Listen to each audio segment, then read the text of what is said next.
So first and foremost, let us talk about what do we mean by the term money.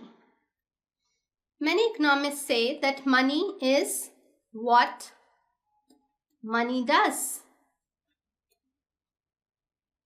Money is what money does. And what does money do? It serves as a medium of exchange. People use it to buy and sell goods. It is used as a common measure of value.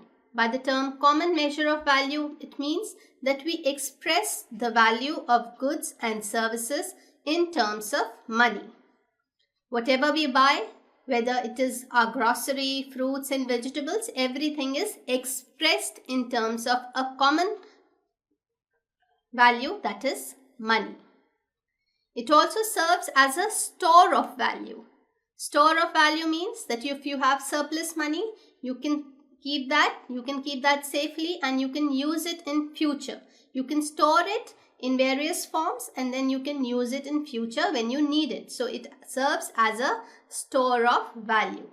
So anything that performs these three basic functions, that it acts as a medium of exchange, it acts as a common measure of value, people express the value of their goods in that, and it acts as a store of value, that can be termed as money. It has a general acceptability by all, the people, because it is backed by the government. So money that serves as a medium of exchange, serves as a common measure of value and acts as a store of value. This is what money means. Now, what are the functions of money? In a static sense means, the word static means stationary. It has always been used and expressed in these terms. This is a basic functions. These are the basic functions of money that it has performed since ages. So, in a static sense, it acts as a medium of exchange. People use it to exchange goods and services amongst themselves. Now, what was the medium of exchange when earlier money was not there? Earlier, people used to rely on barter system. You must have heard and studied this barter system when you were young. What does barter system mean? Barter system mean that if a person had one bag of rice and he wanted, or he had, let's say he had 10 bags of rice and he wanted some wheat. He was a producer of rice and he did not have wheat. He had 10 bags of rice and he was willing to give some of his rice bags to get wheat. For example, he was willing to exchange his one bag of rice in place of one bag of wheat. So, they exchanged it amongst themselves. There was another person who had wheat and then they exchanged it. And that was how exchange was taking place at previous eras. Now, what was the problem regarding this? That the most important problem was that there needed to be a coincidence of need. Now, suppose there is another man who has wheat but he does not want rice. He already has rice with himself. So, he said, I will not exchange with you. These were the problems that were faced, and that is why it was very important to introduce some unit in which people could exchange goods amongst themselves without these problems. That was when money was introduced. Earlier, it was in the form of gold coins, then silver coins, and then with ages, paper currency came into circulation. So, it acts as a medium of exchange. People exchange goods amongst themselves with the aid of money. Next, it acts as a unit of account. Unit of account. Now, what do you mean by the term unit of account? Unit of account means that people express the values of their goods in this money. For example, whatever rice is expressed in 40 rupees per kg.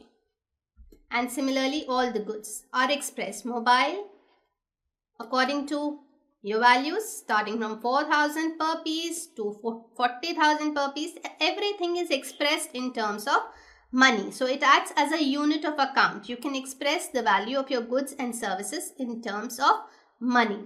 Now, if some other method or some other unit would have been taken in place of money, for example, if rice would have been taken as a unit of money, so you would say, I'll get 10 bags of rice to get one mobile, then it would have become very impractical, and so it was better to have money which could be used as a unit of account, which was easy to carry and easy to transfer.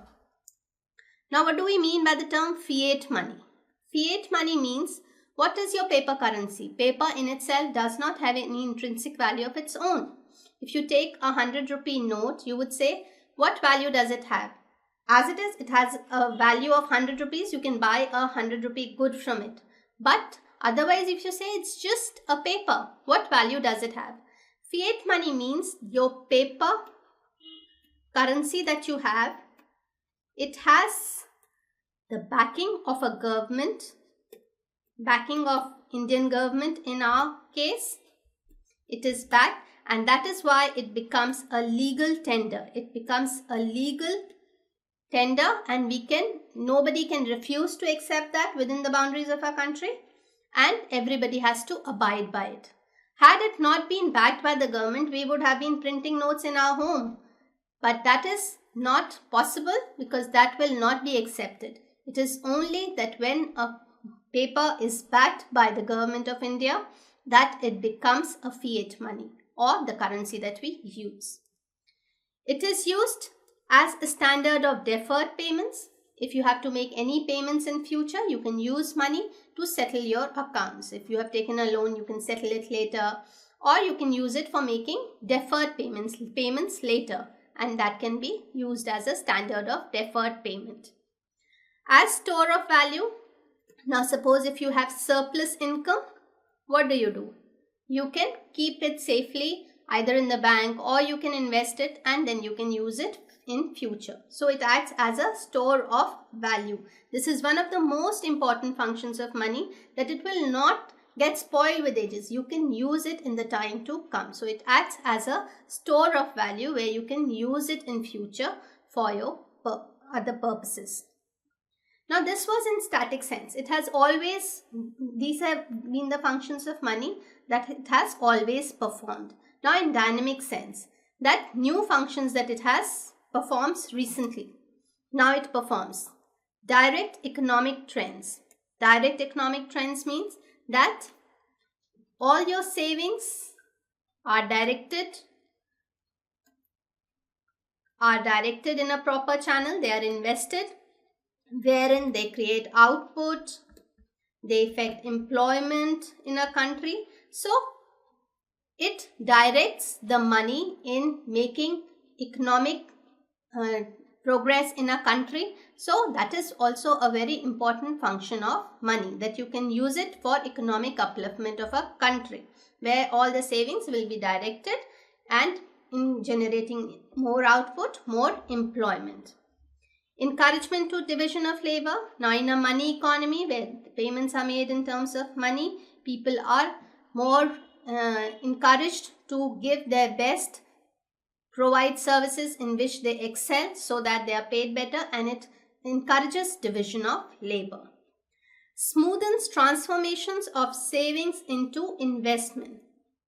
Now, money that is sold, as I told you, there are two sectors, major sectors in an economy. There are households that save, and then there are producers or the entrepreneurs that need money for their investment, where they can do more and more production. So this transformation of money from savings into investment is, whatever is saved can be transmitted from savings to investment for better upliftment of the economy.